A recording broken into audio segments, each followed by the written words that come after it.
Və aleykum assalam və rəhmətullah. Sual belədir.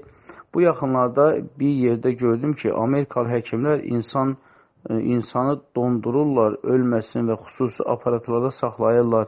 Buna çox milyoner insanlar yazılıb. İnsan danışa bilməsə, amma yatılı vəziyyətdə aparatlarda qalırdı. Bəs o insanlar qəbr əzabı görmürmü?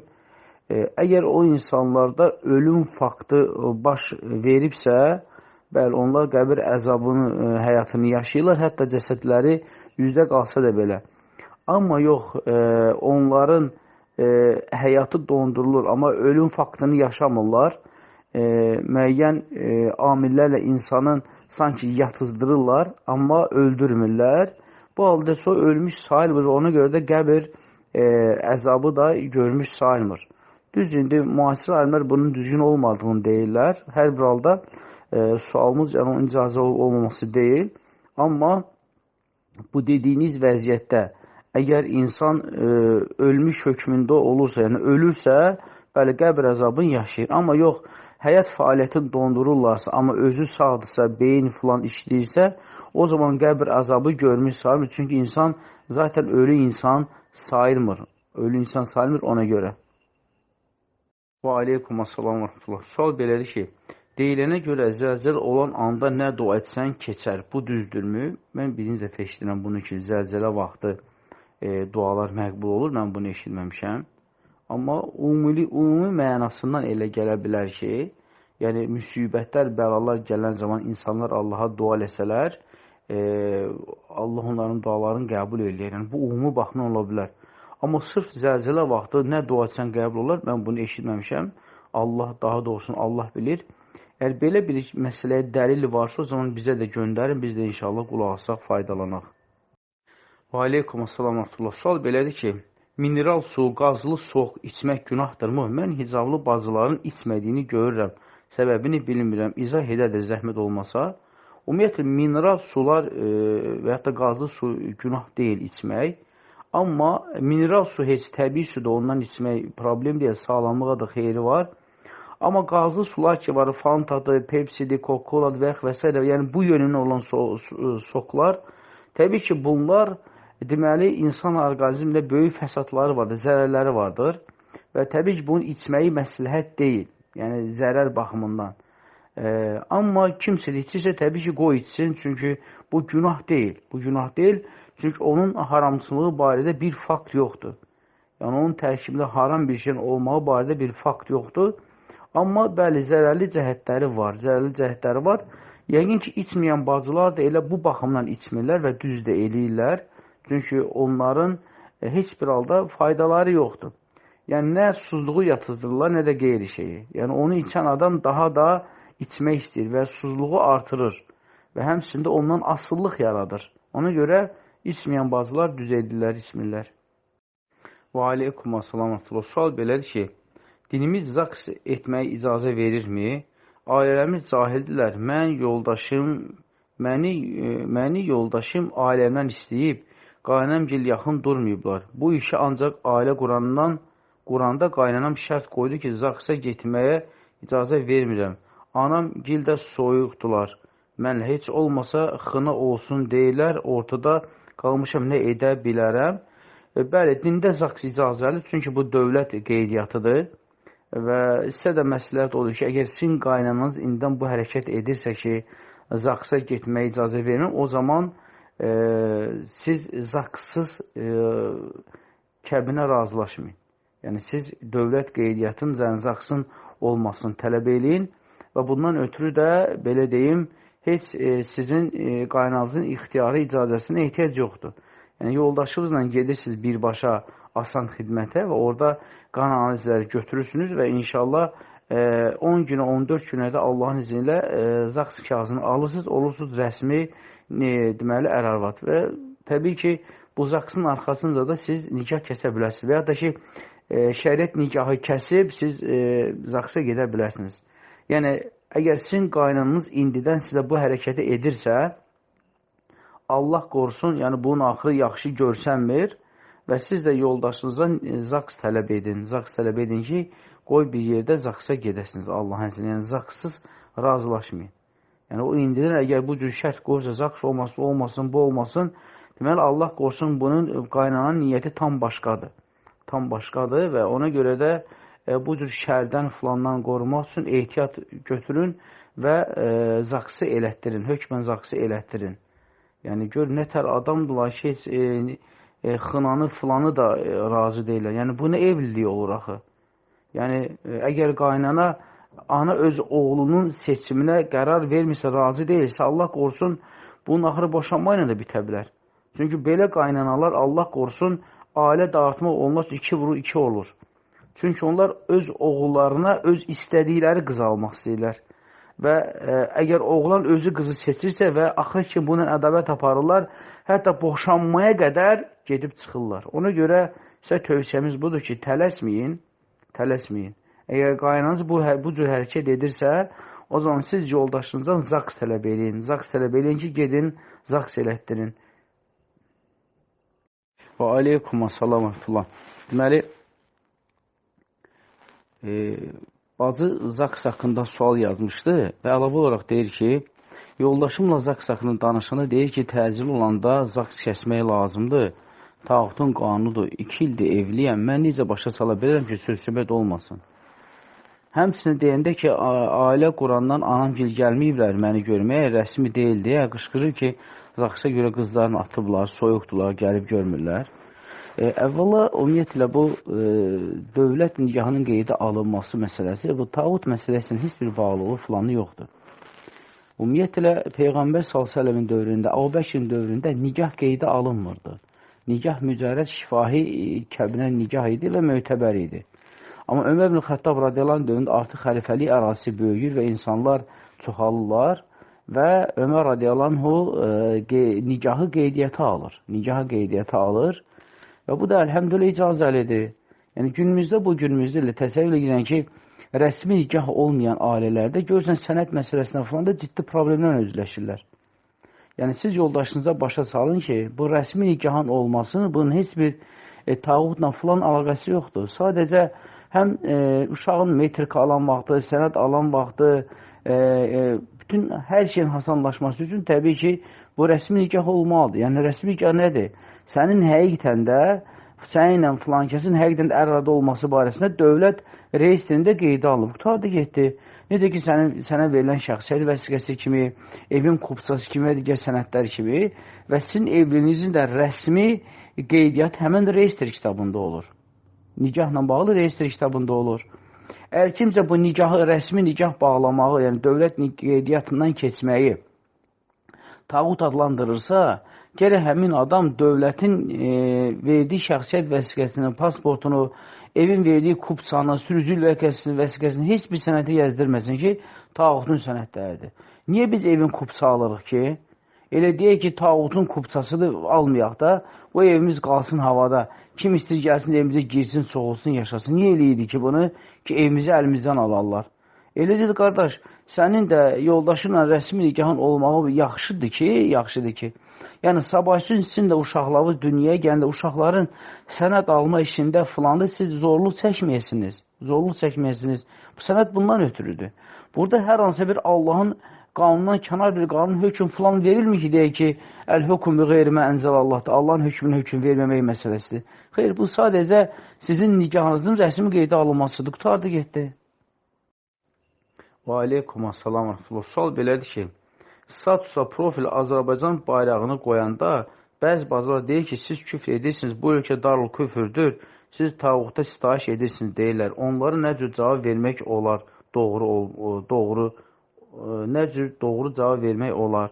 Onlara cavab vermək olar ki, sizin daşıdığınız hər bir sənəddə Azərbaycan Respublikasının bayrağı var. Əgər siz mücərrəd bayraq qoymağı küfrə sitayiş sayırsınızsa, o zaman cibinizdə bu dövlətin şəxsiyyət vəsiqəsini gəzdirmək, onun pasportunu gəzdirmək, hər bir möhürlü vərəqində Azərbaycan bayrağı olduğu halda siz zaten rəsmən bunların hamısını imtina etməlisiniz. Yəni, siz burada heç bir qeydiyyata düşməli deyilsiniz, heç bir vəsiqə daşımalı deyilsiniz, nə sürücülük, nə şəxsiyyət, nə pasport, heç bir sənəd falan daşımalı deyilsiniz. Çünki onların hamısında Azərbaycan Respublikasının bayrağı vardır. Ona görə insan nə gəldi ağzına danışmasın. İnsan bir söz deməmişdən öncə onun arxasında dayanan mənaların fikirləşsin. Yəni, əgər sən bu bayrağı statusa qoymaq, küfür və ya da tağuda sitayiş eləmək sayırsansa, o zaman şəxsiyyət vəsiqəsi cibində gəzdirmək nə deməkdir? Axı, sizin hər biriniz Azərbaycan Respublikasının şəxsiyyət vəsiqəsinin, pasportunu, sürücülük vəsiqəsinin bütün sənədlərini daşıyırsınız. O zaman siz tağuda sitayiş etmiş sayılmırsınızmı? Və aleykumussalam və rəhmətullah. Sual belədir ki, namazı Rabbi xfil 2 dəfə deyilir, yoxsa 3 dəfə? Tövbə zamanı kanalında 2 dəfə deyilir videoda, namaz öyrətim videosu var. Amma mən həmişə 3 dəfə demişəm. Sünnədə 2 gəlib, yoxsa 3 ixtilaflıdır, yoxsa? Bəli, 2 də deyə bilərsiniz, 3 də deyə bilərsiniz. Çünki ayrı-ayrı ləfslərdə gəlib. Baxmayaraq ki, bir çoxları 2 dəfə deyilməsini tərcih edirlər. Amma 3 dəfə ləfsi də gəlib. Yəni, insan 2 dəfə də deyə bilər, 3 dəfə də deyə bilər. Və aleykumussalam və rəhmətullah. Sual belədir ki, namazların qəzasını bilmək istəyirdim ki, necə qılınır və namazların ardına mı qılınır, hamısının adlarını deyər də zəhmət olmasa, bir də qadın namaz qılarkən hansı namazı səsli və səssiz deməlidir sözlərini.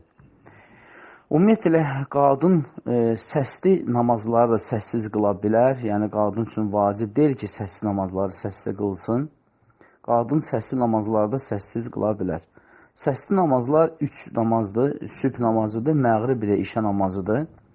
Və qəzalara gəlincə isə, bəli, əgər insan tutam ki, zöhr namazını qılmayıbsa və artıq əsr namazı gedibsə, o zaman qəza olaraq birinci zöhr qılınır, arxasınca isə əsr qılınır. Yəni, namazlarda ələ-xüsusda qəza halında baş veribsə, bəli, ardıcıllıq rəayət olunmalıdır. Çünki bu, məzhəblər içində ixtilaflı olan rəylərin ən düzgünüdür. Ən düzgünü budur ki, insan hətta qəzaların edirsə, namazların qəzasını edirsə belə də, yenə də insan ardıcılıqlara rəayət eləməlidir. Və namazlar da ardıcılıqla sübh, zöhr, əsr, məğrib və işa namazlarıdır. Və aleykumussalam və rəhmətullah bərəkatuhu. Sual belədir. 20 gün olar mən Əl-Bəqərə surəsini qoymuşdum, yanıma oxuyurdum. Birdən gözümə yuxu apardı, yatmışdım. Çiynimdən məni kimsə çağırırdı.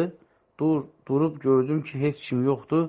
Əlim, ayağım qorxudan su saldı. İndi namazda qorxuram, elə bilirəm yanımda üzü qara rəngli bir eybəcər, qorxulu adam mənə baxır, durub qorxudan namazdan getmək istəyirəm. Amma getmirəm, qorxa-qorxa qılıram namazı. Buna nə edim ki, qorxu məndən keçsin, namazımı qılım. Bunun cavablandırın zəhmət olmasa.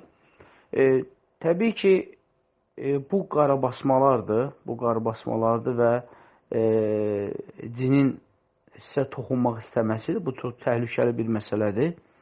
Və siz ilk öncə, biz hər dəfə də belə suallar verəndə deyirik, yəqin ki, siz tam qulaq asmırsınız. Siz belə hallarda nə etməlisiniz? Siz ümumiyyətlə səhər axşam zikirləri axıra kimi eləməlisiniz. Yəni, açırsınız Müsəlman Qalası kitabını, orada səhər axşam zikirlərinə nə gəlibsə, hamısını tam formada yerinə yetirməlisiniz hökmən. Bu birinci. İkinci, siz gün ərzində ya özüncədəki mikrofon və ya da audio vasitəsilə siz Bəqərə surəsini tam formada evdə oxutturmalısınız. Bu iki. Üçüncü, siz balona ruqiyəli oxuyub, hər gündə bir nisləfə, əla-xüsusdə axşam qaranlıq düşəndə evin bütün künclərindən, qapının ağzından, pəncərin ağzına bu sudan səpməlisiniz, hökmən. Və dördüncü də siz evdə, divarda nə qədər ki, canlı insanların, məxluqatların şəkilləri varsa, hamısını divarlardan yığışdırmalısınız. Yəni, evinizi cinlər, şeytanlar üçün açıq eləməyin. Şəkillər olan evlərə cinlər, şeytanlar tez-tez qonaq gəlirlər və orada da sakin olurlar, yaşayırlar oralarda. Ona görə evinizi bu cür şəkillərdən filandan təmizləyin və dediklərimiz 4 məsələ inşallah ciddi formada nəzarət edin və Allahın izni ilə bu qorxu sizdən bir 10 günə uzaqlaşıb keçəcəkdir. Və aleykumussalam. Sual belədir ki, ruqya etmək üçün Quranı təcvidlə oxumaq lazımdır, yoxsa necə? İkinci sualım budur ki, ruqya ayələri hansılardır? Yəni, ruqya oxumaqda təcvid şərt deyil, təcvid Quranın düzgün oxunmasıdır. Yəni, hərflərin düzgün tələffüz olunmalıdır, məxrəcləri düzgün tələffüz olunmasıdır. Yəni, sırf orada Quran oxuyan təcvid qaydasına rəayət olunmasa da olar. Əsas odur ki, hərflər düzgün oxusun, söz düzgün oxusun və düzgün başa düşülsün. Əsas odur. Ruku ayələrinə gəlincə isə Fatihə, Ayət-ül Kursi, Bəqərənin 2 ayəsi, son 2 ayəsi, Fələq, Nəs və İxlas surələri ümumilikdə rukuya ayələri sayılır. Və aleykum əssalamətullah. Sual belə ki, dinimizdə sol əllə yemək yemək olmaz, günahdır bilirəm. Oğlumun sağ qolunda problem var, uşaq solaxaydı, yeməyini solla yeyir, çox kişi sol edir. Əgər böyüyəndən sonra yenə qolu düzəlməsə, başında qalsa, sol qolla işləmək onun üçün günah olar. Qeyd edim ki, sağla öyrədirik, ağzını əlini yaxşı aparmadığına görə soldan istifadə edir. Təbii ki, əgər bu kimi üzürlü səbəblər varsa, yəni qol tutam ki, problemdir, sınıq, gipslədir və s. bu müddət ərzində solla istifadə edə bilər, çünki o artıq onun üçün zəruri hal sayılır. Amma bu problem aradan qalxdıqdan sonra isə, yəni yenidən uşağa sağ ilə yeyilmək öyrədilmədi, məcburan olsa da belə. Yəni, solla yazmağı, eləməyi, iş görməyi problem deyil. Yəni, qadağan olan solla yemək, su içməkdir. Amma iş görəndə, yazanda, pozanda solla eləyirsə, bu problem yoxdur. Yəni, əsas odur ki, yemək yeyəndə, içəndə, nəyisə alanda, nəyisə verəndə sağ əllə eləsin. Və bu xəstəlik müddətcə solla eləməyinə baxmayır, amma bu problem aradan qalxandan sonra nəyin bahsını olursa olsun, siz ona deməli, sağ əllə öyrədin. Və aleykum əssalam və rəhmətullah. Sual belədir ki, təsbih ilə zikr eləmək olarmı? Xeyr, təsbih ilə zikr eləmək olmaz. Çünki Peyğəmbər sallallahu aleyhi ve sellem dövründə təsbih olmayıb və insanlar əlləri ilə, barmaqlarla zikr eləyiblər. Amma alimlər deyir ki, təsbih ilə o halda insan zikr eləyə bilər ki, əgər o insan yaddaşı zəifdirsə, unudursa, qarışdırırsa və bu yaddaşın unutqanlığı nə ilə əlaqələndirirlər? Deyirlər ki, həmən insan əgər pul sayında xata edirsə, deməli, bu insanda yaddaş zəifliyi var. Amma yox, o pul sayanda xata eləmirsə, çaşmırsa, deməli, həmən insanda yaddaş pozuntusu yoxdur və o təsbih ilə zikr eləməli deyil. Və aleykum əssalam və rəhmətullah. Sual belədir ki, tez-tez vəsvəsəyə düşürəm, sanki kimsə sol tərəfdən kürəyimi əlini qoyur və ondan yerimdən tərpənə bilmirəm. Bir də ki, ən çox namazda olanda bu hallar baş verir. Bacardığım surələr və zikirləri edirəm, ona rahatlanıram. Bunun səbəbi nə ola bilər? Təbii ki, bu qarabasmadan da ola bilər, bu vəsvəsələrdən də ola bilər. Bu insan qorxu keçirir, ondan da baş verə bilər. Və siz yaxşı olar ki, siz bir balona ruqiyəli su oxuyasınız və o suyu tez-tez deməli, evin künclərinə səpəsiniz Allahın izinə, qapının ağzına, pəncərənin ağzına, evin künclərinə və həmçində evdə Bəqərə surəsini tez-tez oxutdurun kamil formada və həmçində əgər divarda şəkillər filan şey varsa onları yığışdırın Allahın izni ilə. Bir də çalışın ki, bu şeyi beyninizə düşünməyəsiniz. Çünki siz düşündükcə şeytan sizə daha da yaxınlaşır. Siz Allaha sığının və öz işinizi normal halda davam eləyin və onu beyninizdən çıxarın. Son düşünməyə başlayan zaman şeytan da dərhal başlayır sizə vəsvəsə eləməyə, yaxınlaşmağa. Ona görə bu hərəkətləri, bu əməlləri eləyin və o işi şeytanı da başınızdan çıxardın, qutarsın, geçsin. Və aleykum əssalam və rəhmətullah. Sual belədir ki, qəza orucu tutulmayıbsa, Zülhiccə ayın orucunu tutmaq olarmı? Bəli, tutmaq olar. Çünki qəzanı siz ilin axırına kimi gələn Ramazana qədər tuta bilərsiniz. Amma Zülhiccə isə indi tuta bilmədinizsə, sonra onun qəzası yoxdur. Ona görə siz Zülhiccəni tutsaz daha yaxşı olar. Qəzaları da Zülhiccədən sonra tuta bilərsiniz. Və aleykum əssalam və rəhmətullah. Sual belədir ki, Zülhiccə ayının orucunu əvvəlin tutmayıb, axırıncı günlərini tutmaq olar, yoxsa ardıcılıqla tutulur, yəni 10 gün orucunu. Ümumiyyətlə, Zülhiccə ayında 10 gün yox, 9 gün oruc tutulur, yəni Arafa günü ilə daxil olmaqla, çünki 10-cu gün artıq bayramdır və siz imkanınız varsa hamısını tutsaz, lap yaxşı, imkanınız yoxdursa, Arafa günə daxil olmaqla 2-3 gün tuta bilərsiniz. Əgər ümumiyyətlə heç bir imkanınız yoxdursa, çətinlik çəkirsinizsə, yalnız Arafa günü tutsanız da kifayət eləyər. Amma təbii ki, nə qədər çox tutsanız, inşallah bir o qədər yaxşı olar. Amma yox, gücünüz yalnız bir oruca çatırsa, heç olmasa Arafa günün orucunu tutun. Və aleykum assalamatullah. Sual belədir ki, mənim 2 qız, 1 oğlum var. Heç birini əqiq kəsilməyib. Yoldaşıma deyirdim, amma kəsməyib. Mən elə bilirdim ki, əqiq uşaqların körpə vaxtı kəsilməyibsə, sonra kəsilməməlidir. Amma hər il Qurban bayramında qurban kəsmişəm. İnşallah Allah bu il əqiqlərin 4-ünü də kəsəcəm. Bilmək istəyirəm ki, bu halda mən qurban kəsməməliyəm. Əgər sizin övladınızın əqiqləri qala-qala siz qurban kəsməli deyildiniz, siz əqiqləri kəsməliydiniz. Əgər sizin əqiqiniz varsa, bəli, siz qurban kəsməli deyildiniz. Çünki əqiq hər şeydən qabaqdır. Əqiq hər şeydən qabaqdır. Ona görə siz bu il qurban kəsmək istəyirsə, belə kəsməyin, əvəzinə əqiqlərdən birini kəsin. Əqiqlərdən birini kəsin, çünki əqiq uşağın boynundan düşmür.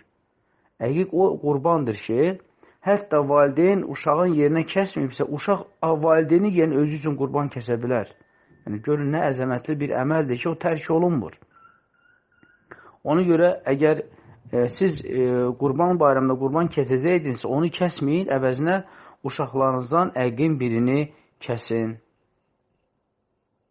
Və aleykum assalamatullah. Sual belədir ki, mən mübarək Quran-ı Kərim ərəb dilində oxuyuram sərbəst olaraq, amma bəzi hissələrini başa düşürəm. İstəyirəm ki, oxuduğum hər bir ayəni başa düşüm. Quran-ı Kərimi ərəbcə oxuyaraq başa düşmək üçün ərəb dili kursunu, mədəniyyət kursunu və yaxud da ki, tərcümə edilmiş Azərbaycan dilində olan Quran kitabından istifadə etməliyəm. Hansı yolu öyrənsəm daha rahat və uyğun olar, daha düzgün seçim olar? Təbii ki, əgər siz mücərrəd olaraq Quran-ı Kərimi başa düşmək istəyirsinizsə, o zaman hər oxuduğunuz ayəni Quran tərcüməsindən baxsaq, oradan da oxusaq, inşallah tam başa düşə bilərsiniz. Və bundan ötürü ərəb dili kursu falanla bu cür yerlərə getmək ehtiyac yoxdur. Yox, əgər siz birbaşa ərəb dilinin özündən oxuyub başa düşmək istəyirsinizsə, o zaman təbii ki, sizə artıq şəriət elmi öyrənmək lazımdır və bunun da açarı ilk öncə ərəb dilini öyrənməkdir. Ərəb dili öyrənməkdir, sonra isə şəriət elmlərini öyrənməkdir və bütün bunlardan sonra isə siz ərəb dilində Quran oxuyub sərbəst şəkildə inşallah ki, başa düşə bilərsiniz. Və aleykum assalamatullah. Sual belədir ki, ərəb hərfləri yazılmış qaralamanı zibilə atmaq olarmı? Əgər o qaralamada Quran ayətləri, hədislər filan yoxsa, mücərrəd ata, ana, nə var, nə yox, ne desən, mən getdim, mən gəldim. Yəni, ərəb dili təlimi ilə bağlı olan qaralamadsa və orada Quran ayəti filan yoxsa, inşallah zibiliyə tullamaq olar. Və aleykum assalamatullah. Sual belədir ki, Zülhiccənin 10 günü ərzində bu zikir Allahu Akbar, Allahu Akbar, la ilahe illallah etmək lazımdır.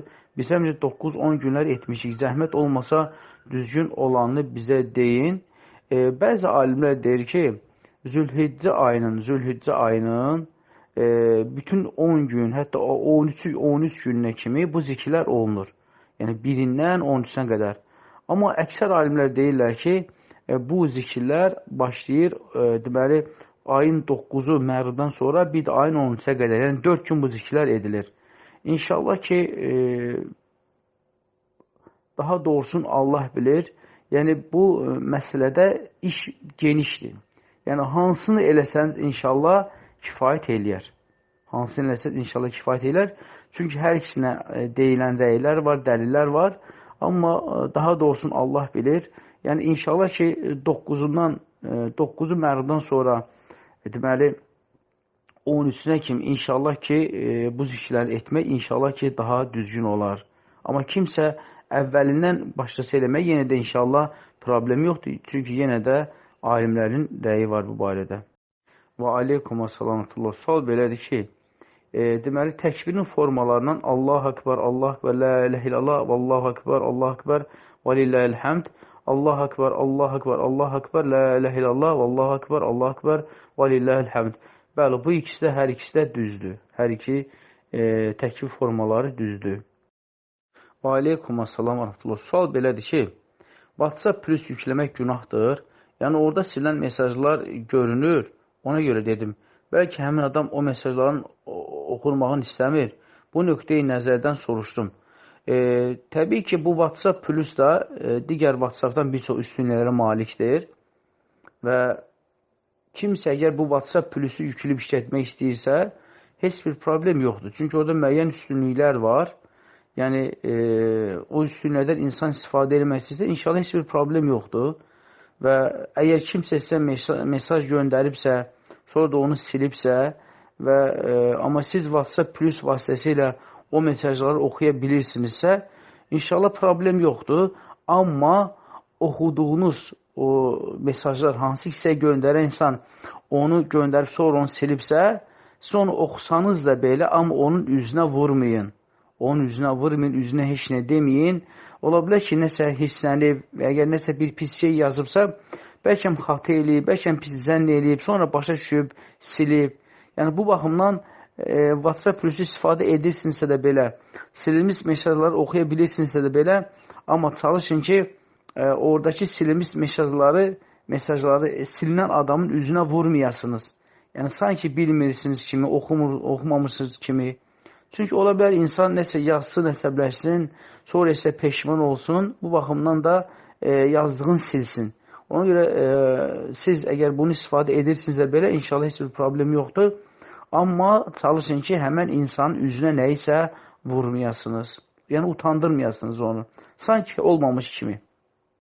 Və aleykum assalam və sual belədir ki, 10 yaşlı oğlan uşağına günah yazılırmı?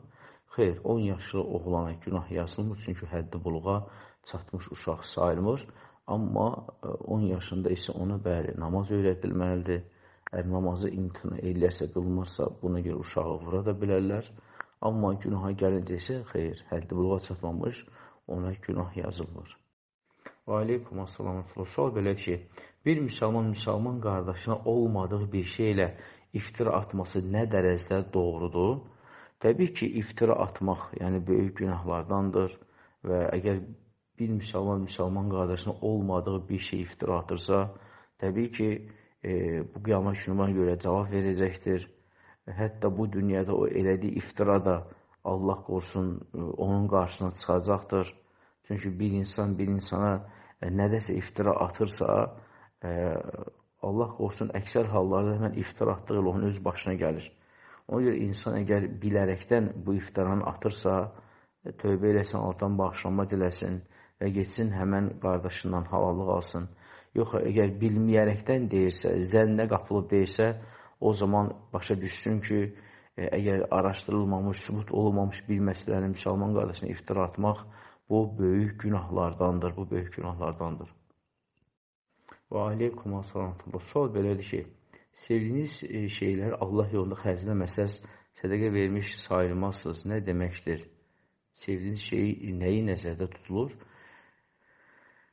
Yox, orada sevdiyiniz şeyi sədəqə vermiş sayılmazsınız mənasında deyil. Ayədə Allah təala buyurur ki, Əl-İmran surəsində Lən tənəlül birrə həttə tunfiqu mimmə tuhibbun. Yəni, siz yaxşılığa çatmazsınız. Hətta sevdiyiniz şeylərdən sədəqə verməyənə qədər. Burada sədəqə vermiş çatmazsınız demək deyil. Yəni, ayədə qeyd olunur ki, Lən tənəlül birrə, siz yaxşılıqlara çatmazsınız. Yəni, bu da o deməkdir ki, bəli, insan əgər yaxşılıqlar eləmək istəyirsə, yaxşılıqlar eləyib yaxşılıqlara çatmaq istəyirsə, təbii ki, bu sədəqənin ən əfsəl növlərindən biridir, ən yaxşı növlərindən biri də insanın sevdiyi şeyi sədəqə eləməsidir. Ona görə Peyğəmbər sallallahu aleyhi ve sellemə bu ayə nazil olanda və bunu sahabələrə tilavət edir və sahabələrdən biri deməli, Mədinə şəhərində onun çox gözəl yerdə xurma bağı olur və yaxşı da gəlirli bağı olur. Və bu ayə nazil olandan sonra səhər gəl Allah Rasuluna deyir ki, ya Rasulallah, mən bu bağı, belə deyim, Allah və Rasulunun yolunda sədəqə elədim. Yəni, mən istəyirəm ki, mən yaxşılıqlara çatanlardan olum və mənim üçün də ən əziz şey, ən gözəl, mənim istədiyim ən yaxşı, ən əziz şey, ən sevdiyim şey mənim üçün bu xurma bağıdır və mən də bunu Allah üçün, Allah və Rasulunun yolunda bunu deyir, sədəqə elədim. Yəni, sahiblər bunu belə başa düşürdülər. Yəni, mənası da nə deməkdir? Bu tam ki, insanı, məsəl üçün, qadın götürək. Məsəl üçün, deyək ki, evində çox sevdiyi, belə əzizlədiyi Yəni, xüsusi bir, misal üçün, məsəl üçün, deyək ki, bir qızılı var, misal üçün. Məsələn, qızılları çoxdur, 3-4 dənə qızıl var, amma onların içində birini alaxüsus çox istəyir. Alaxüsus çox istəyir. Ya gözəlliyinə mi görə, ya dəyərinə mi görə daha çox istəyir. Bax, və əgər insanların sədəqəyə filan ehtiyacı olduğu zaman, insan əsl yaxşılığa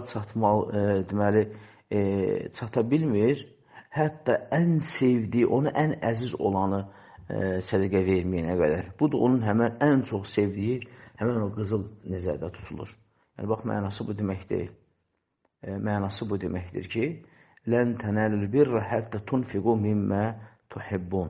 Yəni, insanın bir çox qızılları var və birini alaxüsus daha çox əzizdir, daha çox sevir və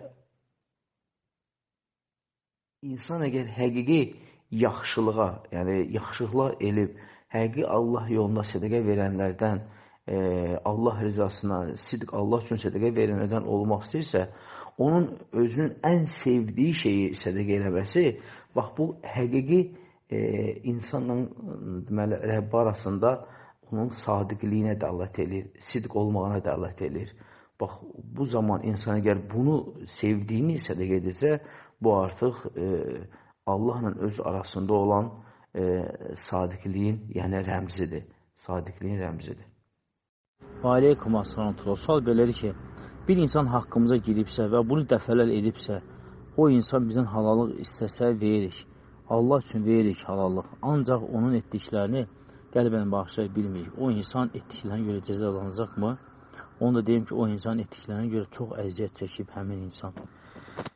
Əgər bir insan sizə bir yox, dəfələrlə əziyyət verirsə və hər dəfə sizdən halallıq istəyəndə siz ona halallıq verirsinizsə, ancaq qəlbinizdə bağışlaya bilmirsiniz, deməli siz onu qəlbən bağışlamamışsınız. Hökm zahirlə götürür, dillə götürür, qəlblə götürülmür.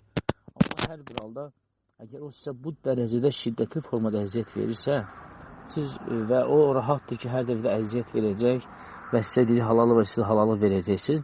Və siz gəlin bir dəfə deyin ki, bu sənin sonuncu halallıqdır. Bundan sonra biz sənə bu əziyyətə görə halallıq verməyəcəyik. Allahın izinə. Qoy Allahdan qorxsun. Başa düşsün ki, yəni insanların haqlarını oynamaq olmaz. İnsanların haqları bağışlanan haqlar deyil. Və təbii ki, bu cür halı davam edirsə, təbii ki, o günah qazanmış olur. Ona görə inşallah ona bir dəfə də sizə əziyyət versə, deyin ki, biz sənə daha bundan sonra halallıq verməyəcəyik. Ki, sən məsuliyyət hiss eləyəsən və bizdən başqalarının kiminsə haqqına yəni girməyəsən. Və aleykum assalam. Sual belədir ki, deməli, zöhr namazını qıldıqdan sonra, əsr də sonra qılmaq olar. Yoxsa belə bir şey yoxdur, birləşdirmək olmaz. Hər namazı ayrı öz vaxtında qılmaq lazımdır. Bəli, hər namazı öz vaxtla qılmaq lazımdır. Çünki Allah Subhanahu Quran-ı Kərimdə namazı 5 vaxtda bildirib və Peyğəmbər sallallahu aleyhi və səlləm namazı 5 vaxtında qılıb və namazı qısaltmaq, birləşdirmək yalnız müsafirə aiddir. Amma yerli insan üçün isə, yəni səfərdə olmayan insanın müəyyən istisnalar var ki, o namazı birləşdirə bilər. Misal üçün, xəstədir, yataqdadır və yaxud da ki, həkim də əməliyyata gedəcək və yaxud da ki, xəstədir, əməliyyata gedəcək. Bu baxımdan insan müəyyən hallarla namazı birləşdirə bilər. Amma yox, normal halda sağ salim evində, işindəsə namazı birləşdirmək olmaz. Hər namazı öz vaxtında qılınmalıdır. Və aleykum assalam. Sual belədir ki, yəni qurbanlıqda qurban kəsən ailədə, əgər ailə başçı qurban kəsirsə, o saçından, bığından, dırnağından götürməmək o uşaqlara mı aiddir, yoxsa yalnız kəsənə aiddir? Yəni, necə qurbanı bıçaqla kəsən şəxsə aiddir? Qeyd etdiyiniz, mən bunu birincidir, eşidirəm. Biz Allaha şükür hər il kəsmişik. Yəni, yoldaşım özü kəsmir də, tanıdığımız biri gəlib həyətdə kəsir, tam açılıq verə də zəhmət olmasa. Yəni, məsələ heyvanın başını kəsəndən getmir. Məsələ heyvanı kəsdirəndən gedir. Əgər tutam ki, məsəl üçün, əlinin ailəsi qurban kəsəcək bu il, düzdür? Məsələn, əli öz ailəsindən da qurban kəsəcək. Amma o qəssablığı bacarmır. O kiməsə kəsdirəcək. o saçından, bığından, dırnağından götürməmək, o əliyə aiddir. Həmən qəssaba yox. Qəssab işi icra eləyəndir. Qəssab muzlu işçidir. Bu əhkamlar ona tətbiq olunmur. Əgər əli kəsəcəksə, əlinin ailəsinə aid deyil. Yəni, oğluna, qızına aid deyil. Yalnız əlinin özünə aid. Yəni, əli özü dırnağından, saçından götürmür. Və həmçində kəsən qəssab da bu əhkam ona aiddir. Çünki mücərrəd işi icra eləyəndir. Mücərrəd işi icra eləyəndir. Yəni, ola bilər ki, siz məsələn düz başa düşməmsiniz ki, yəni, əgər mən kəsmirəmsə, mən kəstirirəmsə, mən kəsmirəmsə, əhkamlar mənə aid deyil. Xeyr, kəsdirənə aid deyil, kəsənə aid deyil. Ola bilər ki, kəsdirən özü birbaşa da kəssin, ola bilər ki, kiməsə kəstirsin. Fərq yoxdur. Yəni, əgər mən özüm kəsəcəmsə, yəni, ailəm mənimdir, mən özüm kəsəcəmsə, əhkam mənə aiddir. Yəni, bığımdan, dırnağımdan, saçımdan götürmürəm. Yox, mən kəstirəcəm, mən kəsə bilmirəm. Niyyətimdə var ki, mən kəstirəcəm, amma qəssaba kəstirəcəmsə, o əhkam mənə aiddir. Yenə də qəssaba aid deyil. Yəni, qəssab sadəcə işi icra eləyəndir. Amma əməli edən isə o deyil, əməli edən mənəm. Əhkam da mənə aiddir. Mənim uşaqlarım da belə aid deyil. Çünki kəsən mənəmsə, həmən əhkamı mən tətbiq edirəm, amma ailəmə tətbiq olunmur. Və aleykum assalamətullah. Sual belədir ki, mən qrupa yeni qoşulmuşam, artıq 5 aydır ki, namaza başlamışam.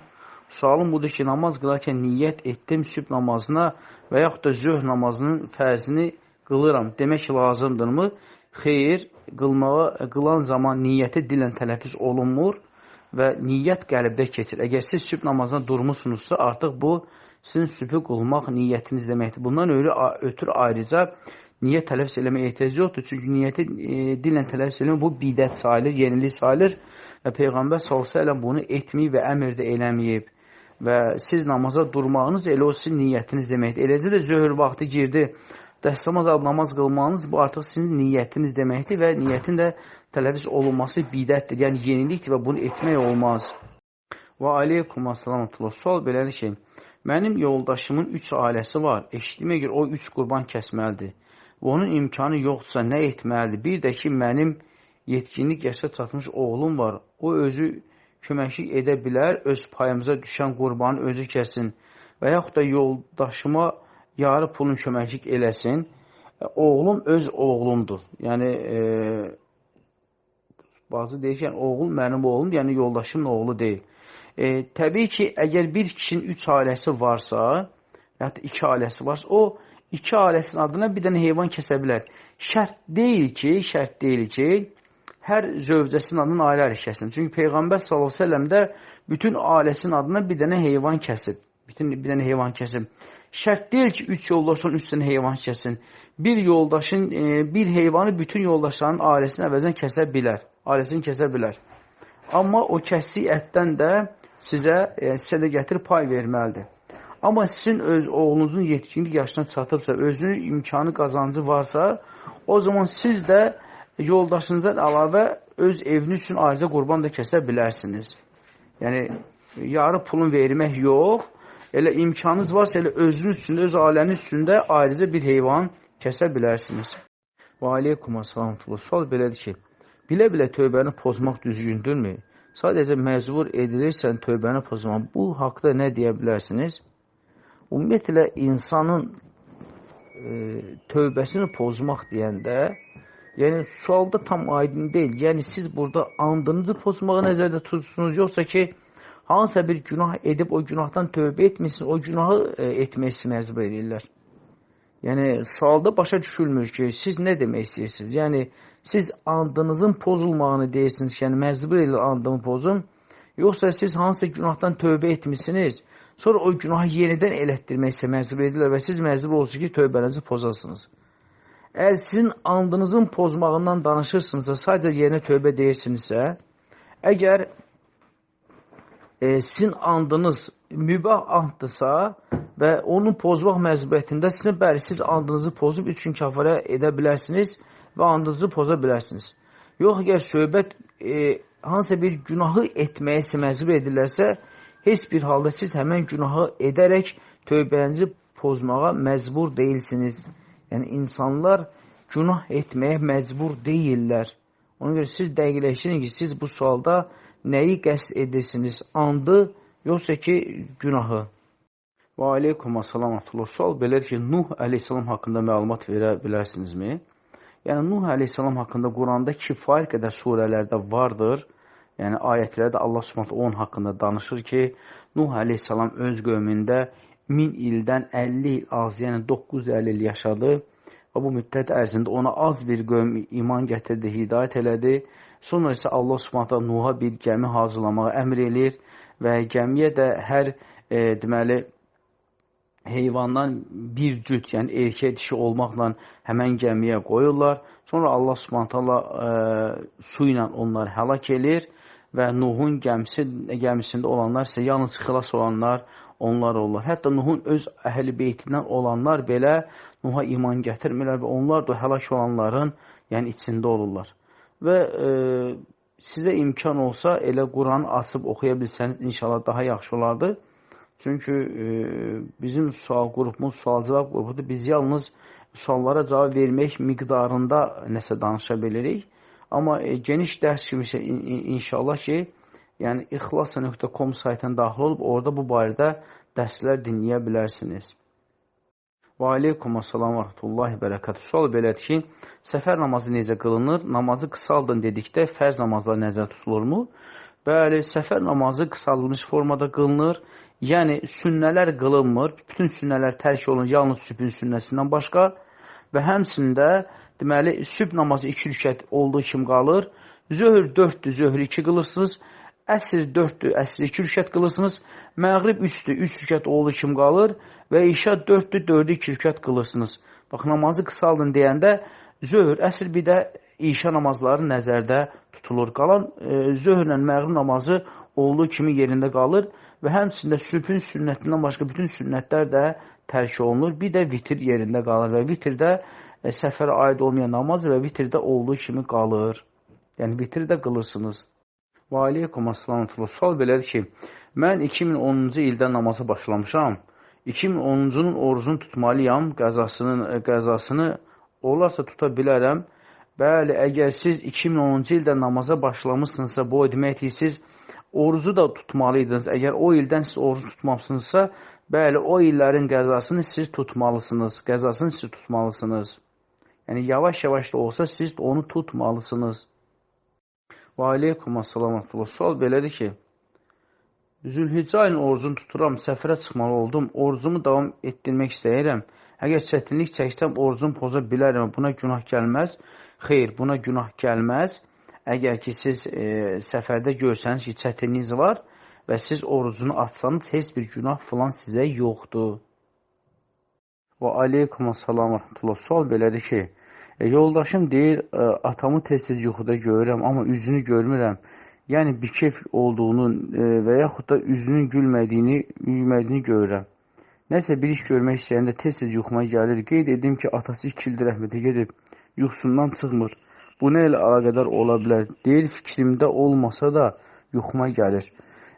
Təbii ki, bu o deməkdir ki, əgər bir insanın valideyni ibadət etməyə dünyaların dəyişiblərsə və onların övladları ibadət əhlidirsə, əksər hallarda bu halda valideyn övladın yuxusuna girir. Yəni, sanki Allah Subhanahu taala həmən insanın övladın yuxusuna valideyni gətirdirir ki, yəni onun valideynin duaya ehtiyacı var, bağışlama ehtiyacı var. Duaya ehtiyacı var, bağışlama ehtiyacı var. Ola bilər valideynin qəbir sınağı çətindir, ağırdır. Və Allah Subhanahu taala tez-tez yuxusuna gətirir ki, bəs övlad valideyn üçün dua eləsin, bağışlama diləsin. Ona görə kimdə belə hal varsa, alimlər deyir ki, bu deməkdir ki, onun valideynin duaya, bağışlamaya ehtiyacı var və övlad valideyn üçün gecə-gündüz dua eləsin, gecə namazında dua eləsin, bağışlama diləsin. Necə ki, tabinlərdən bir məşhur bir rivayət var. Tabinin biri deyir ki, deyir, atam deyir, böyük günahların birinin üzərində ölmüşdü, tövbə etməyərək ölmüşdü və mən də deyir ki, 5 il, bir gün buraxmadan 5 il, dal-badal bir gün buraxmadan belə mən deyir, gecə namazlarına durdum və atam üçün Allahdan bağışlama dilədim. Və 5 ilin tamamından sonra atam yuxuma girdi və dedi ki, Allah Subhanahu taala deyir, məni əfv elədi, məni bağışladı. Yəni, bu o deməkdir ki, əgər belə hal yaşanırsa, yəni valideyn tez-tez bikef halında övladın yuxusuna gəlirsə, bu o deməkdir ki, yəni valideynin bağışlanmaya, əfv olunmaya ehtiyacı var. Yəni, onun sınağı çətindir, ağırdır. Ona görə bu sualın sahibinə çatdırın ki, qoy valideyn üçün gecə-gündüz dua eləsin, əl-xüsus da gecə namazından qalxsın və atasının bağışlanması üçün Allahdan doyunca dua eləsin. Və aleykum assalam və rəhmətullah. Sual belədir ki, namaz qılandan sonra yadıma düşür ki, 4 yerinə 3 rükət qıldım. Mən nə etməliyəm? Əgər sizin namazı bitirməmiş namazın içində, misal üçün deyək ki, oturmuşsun 4-cü rükətin təşəkküründə, elə zənn edəcək 4-cü rükətin təşəkkürüdür. Birdən yada düşür ki, subhanallah, mən 3 qılmışam axı. Sən dərhal təkbir edib qalxırsan, əlavə 1 rükət qılırsan, 4-cü rükət tamamlayırsan və 4-cü rükəti qılıb təşəkkür eləyəndən sonra salam verməmişsən, 2 dənə səhv səcdə edirsən, namazın səhihdir. Bu namazın içində xatırlamırsan sən. Bir də var ki, sən salam verib qutarandan sonra xatırlamırsan ki, boy, mən 4 qılmadım, 3 qılmışam. Onda sən təzədən təkbir edib qalxırsan əyağa, əlavə 1 rükət qılırsan, sonra isə təşəkkür edəndən sonra salamdan qabağa 2 dənə səhv səcdə edir və salam verirsən və bununla da sənin namazın naqislikləri tamamlanır. Və aleykum assalam və rəhmətullah. Sual belədir ki, dünən namaz qılanda Fatihədən sonra İxlas, Fələq, Nəsi, dalbadal demişəm. Sonra hələ də davamını etdim. Axırda da səhv səcdəsi etdim. Doğrudurmu? 3 surəni dalbadal deməyimdə öyrəncəklik olduğum üçündür. Hər namazdan sonra vərdiş etmişəm. İxlas, Fələq, Nəsi deməyə çaşıb namaza da demişəm. Ümumiyyətlə namazda Fatihədən sonra nəinki Fələq, Nəsi, İxlas. Hətta siz düzən mənim bütün 38 dənə surəsini də oxuya bilərsiniz. Heç bir problem yoxdur və buna da heç bir səhv səcdəsi filan da düşmür. Əslində ən gözəl namaz elə rükətin uzunluğu uzun olandır. Ən gözəl namaz elə namazın uzun qılandır. Yəni bir yox, xeyləm surə oxuyun. Əlhəmdə bu lap gözəl, lap yaxşıdır. Və buna görə heç bir xata da filan da səhv səcdəsi filan da düşmür. Yəni Fatihədən sonra nə qədər istəsəsə, birinci, ikinci rükətdə Fatihədən sonra nə qədər istəsəsə surə oxuyun Allahın izni ilə. Çox surə oxumağınız sizin namazınız özünü gözəlləşdirir. Və aleykum assalam və rəhmətullah. Sual belədir ki, Allaha dua edərkən bu iş mənim üçün xeyirlidirsə, nəsib et, xeyirli deyilsə uzaqlaşır demək düzgündür. Yoxsa belə deməsən, Allahım bu iş xeyirli deyilsə, xeyrə çevir. Hansı daha doğrudur? Yəni istixarə duasında qeyd olan dua budur ki, Allahumma, əgər bu iş mənim dünya və axirətim üçün xeyirsə, onu mənə nəsib elə. Əgər mənim dünya və axirətim üçün mənim üçün xeyir, mənə şərsə, onu məndən uzaqlaşdır. Ona görə bu cür dua eləmək daha doğru və daha düzgündür. Daha doğru və daha düzgündür və dua eləyəndə də işin xeyirlisini Allahdan istəyir və şərindən də Allaha sığınmaq lazımdır. Və aleykum assalam və rəhmətullah. Sual belədir ki, biz makler arasılığı ilə bir evə baxmaya getmişdik. Həmən ev yiyəsi öz nömrəsini bizə verdi. Biz o evi müəyyən səbəblərdən almadıq. İndi bir tanışımız var. O evi maklersiz almaq istəyir. Ev yiyəsinin nömrəsini istəyir bizdən. Biz ona ev yiyəsinin nömrəsini versək, maklerin haqqına girmiş olaraqmı? Təbii ki, əgər nəzərə alsaq ki, maklerlər də işləri, gücləri budur, əziyyət çəkirlər, o evə gedirlər, bu evə gedirlər, ora baxırlar, bura baxırlar və sizə vasitəçi eləyib həmən evi göstəriblərsə və siz almalı olmamışsınızsa, amma başqa bir qohumuz var, o evi almaq istəyirsə, o zaman siz maklerə deməmiş o nömrəni versəniz, bəli, siz maklerlərin haqqına girmiş olacaqsınız. Çünki o onların işidir və onlar sizə vasitəçi eləyib ki, çörək pullarını qazansınlar. Əgər siz maklersiz nömrəni versəz, bəli, haqlarına girmiş olarsınız. Və aleykum assalam və rəhmətullah. Sual belədir ki, qardaşın ikinci zövcəsi var. Qardaş hədiyyə verdikdə hər ikisinin qiymət dəyəri eynimi olmalıdır hədiyyənin. Alimlər deyirlər ki, əgər bir kişinin iki zövcəsi varsa, o ailələrin məsrəfi ayrı-ayrı olmalıdır. Yəni, tutam ki, birinin 4 dənə uşağı varsa, birinin 1 dənə uşağı varsa, 4 dənə uşağın məsəvi 4 uşaqlı qədər olmalı, 1 uşaqlı məsəvi isə 1 uşaqlı qədər olmalıdır. Və bunların arasında ədalətlilik gecə bölümündədir. Yəni, 2 gün bunun yanındasa, 2 gün də bunun yanında olmalıdır. Eyni zamanda hədiyyə də. Əgər qadınlarına, öz yoldaşlarına hədiyyə alırsa, onu aldığı hədiyyənin eyni mislini miqdarında da bu hədiyyəni də buna almalıdır. Yəni, hədiyyə verəndə də bəli, zövclər arasında bərabər qiymətli olmalıdır. Misal üçün, deyək ki, tutam ki, buna 100 manatlıq hədiyyə alıbsa, təxminən buna da 90-100 manatlıq da bunu almalıdır. Yəni, hədiyyədə də bərabərlik olmalıdır.